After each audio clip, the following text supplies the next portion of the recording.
All right, guys, so I am back for another side-by-side. So this is in a previous video, you guys have seen this. So this is Days that End in Y. This is kind of my house lager.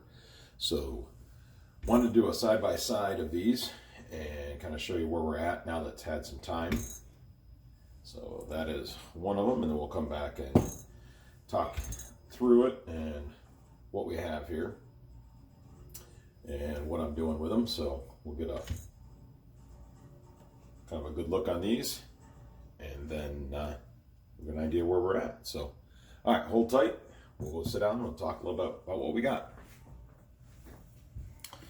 All right, guys, so got back around. So we have the two beers, and I'll give you a pretty good looks at them here and let you know what I have. So if you've been watching the channel at all, you know I've been doing some transfer versus no transfer. I'm a keg fermentation guy, and I've had questions asked of me why the need to transfer? Can't you just ferment and then serve right out of that keg? I'd always heard that you couldn't do that because of autolysis and it would affect the beer. So I've been kind of trying some things and doing some 6-7 gallon batches and splitting them off. So this was the next one. I did one of these with a dark mild. I call it Ghost of BLI. It's named after a hotel that my wife and I really enjoy in our hometown. So this is Days that End in Y, a simple beer, just a 50-50 split between pale and Pilsner. And then I typically put a lager strain on it. You can put a US-05 or anything like that. Typically I'll use Harvest from Imperial, but get you kind of a quick look here and kind of side by side so you can see the clarity. Carbonation is about the same. A little more head retention on this one, not a lot. This one had a little more head when it was poured than this one did, but they both have kind of dropped off there. So I'll give you you don't have to wait too long for it. I'll give you the which is which. This is the no transfer, so this is still in a pin lock keg. That's what I ferment in. This one was transferred into a ball lock. So clarity wise, real tough to tell the difference. As you can see the gray in my beard through there. But real tough to tell through it. It on the nose, I don't get any difference. And I've been kind of checking them. These, I give you an idea on age. This was right before the first of the year. So right after Christmas, first of the year. So I brewed right around the first of the year. So I don't think it was New Year's Day, but I think it was just a day before that. So then the fermentation went. 14th is when I transferred the one, and the other one didn't. And I basically did the same thing in terms of I just set it and forget it. I brought them down here into my keezer and put them, it runs at about 9-10 pounds PSI on my keezer, and I just let them go and haven't changed it. It does have floating dip tubes in both of them, so that's going to help with clarity. I did not gelatin, didn't any fining or anything like that. I did put a fining agent in the boil, but that was it. There was no other fining agent after that, so it gives you an idea on that.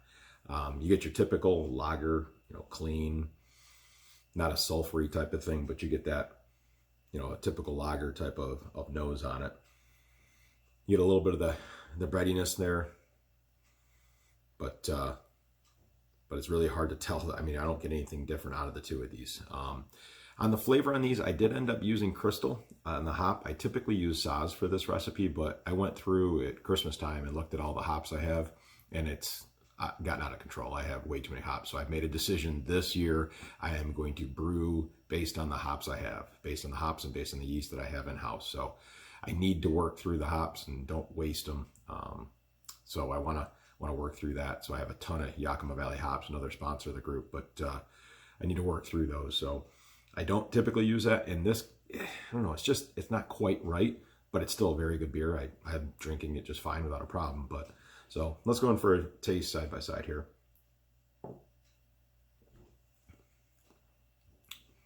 Yeah, I think there's something there with the hop.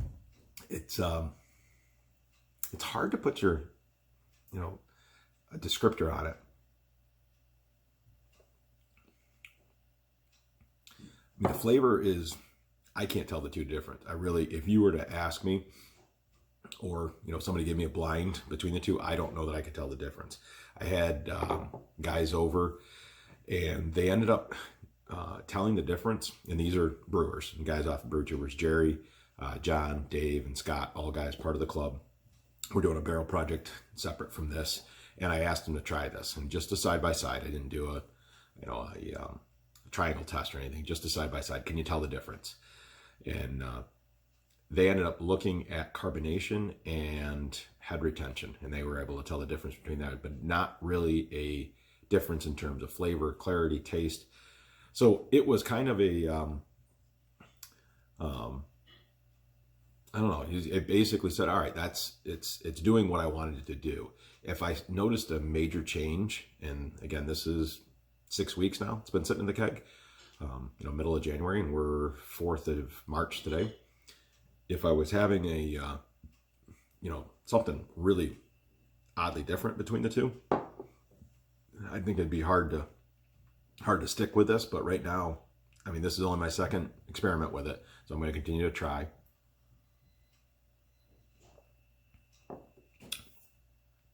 But I mean, it's a perfectly fine beer.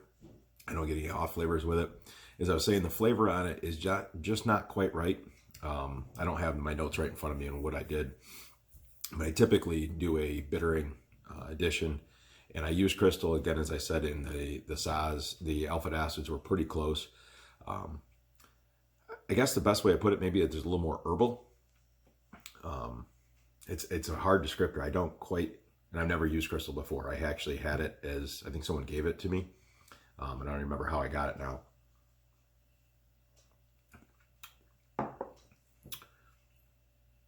But overall, I really can't tell the two difference.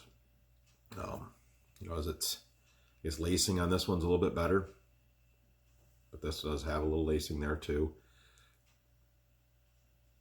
And so I'd highly recommend it if you're interested in trying fermentation in a keg. If you've got a floating dip tube, you put your yeast in there, let it go, finish up, put it in your keezer, and let the carbonation hit it, and away you go. So far, so good. I've been really impressed with this. Never thought that this would go this way. I really thought with it sitting on the yeast cake, there'd be a problem. So I appreciate the folks that have asked and kind of pushed me this way. So I wanted to just get a quick one out tonight. I've been really slacking on this. I got one out New Year's, and I have not been good about getting video out. I have a video I've been working on with the barrel project.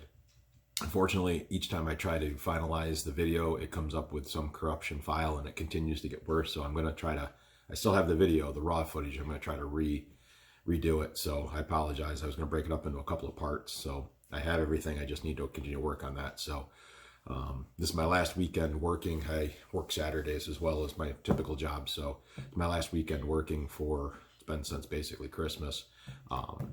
And then I'm a little bit free here on the weekends up until the end of April. So I got a little time to do some brewing and hopefully get some footage out. So I apologize to all of you guys that have been subscribers, and I appreciate it. We're up 580, I think, something like that. So really appreciate it. Appreciate all the support from all of you guys, questions and those types of things. It's a really cool thing to be able to do. So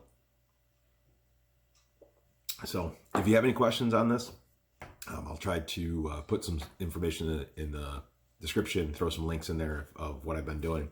But if you just go back through the feed, if you're in my channel, you can see where the videos are that I've been doing this stuff with. So I've rambled on enough. We're pushing in on the 10-minute mark. So I'll get out of here, and hope everybody's had a good winter and start to the spring so far. Hopefully we get some nice weather. Those folks in the South, I know you guys are doing well already. So for those of us up in the Northeast, want to see the snow melt away and get out of here. So, all right, I'll get out of here, guys. Hope everyone's having a great one. Again, check out all of our sponsors: Imperial Beer and Wine, Yakima Valley, Brewing America, 5-Star Chemical, brewtubers.com. If you haven't joined the club, we've got folks joining. I think we've had 4 or 5 folks just in the last month join as new paid members, and 3 or 4 as kind of a free membership, just checking us out. Jump in there. There's a cool Discord channel. Just check out the website, and you get on the Discord and kind of talk with a bunch of people that like talking brewing. So if it's interesting to you, jump in there. Hope to meet you all on the Discord channel. And if not, I will see you guys in the next video. It's lunch, everybody.